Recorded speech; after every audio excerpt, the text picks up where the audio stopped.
L'Afrique se lève, et ses voix résonnent plus fort que jamais. Aujourd'hui, nous revenons sur un discours marquant, celui du capitaine Traoré, figure emblématique de la nouvelle génération de leaders africains. Dans un contexte mondial où les enjeux de souveraineté, d'indépendance et de dignité nationale sont au cœur des débats, son appel résonne comme un cri d'espoir et de détermination. Que signifie réellement cette vision pour l'avenir du continent?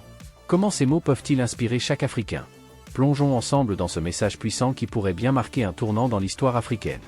Abonne-toi et active la cloche de notification. Ça fait bientôt 10 ans que nous sommes dans cette situation de guerre et je pense que vous suivez l'évolution au fur et à mesure.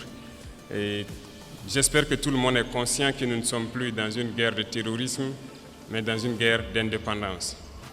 Et il faut que chacun comprenne que c'est une logique pour les impérialistes de nous imposer cette guerre.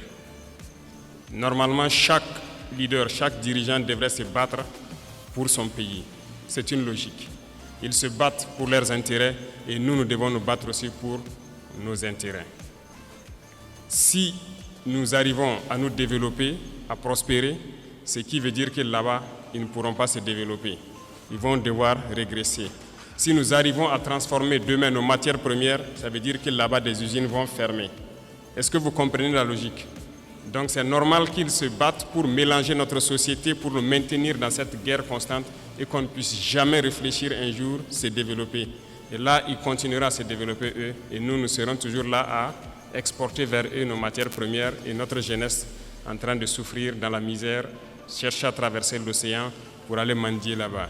Donc, ils sont dans leur logique de protéger leurs intérêts, de la mauvaise façon certes, mais nous, notre devoir c'est de nous battre pour nous affranchir et nous sortir de cette situation. L'appel du capitaine Traoré résonne bien au-delà des frontières. Ce n'est pas seulement un discours, c'est une invitation à l'unité, à la fierté et à l'action. L'Afrique a en elle les ressources, les talents et la volonté de tracer son propre chemin. Mais ce chemin ne se construira que si chaque Africain prend conscience de son rôle. Ensemble, nous pouvons bâtir un continent libre, souverain et respecté. Merci d'avoir suivi cette analyse. Si ce message vous inspire, partagez cette vidéo et abonnez-vous pour ne rien manquer des prochains sujets qui façonnent l'avenir de notre continent.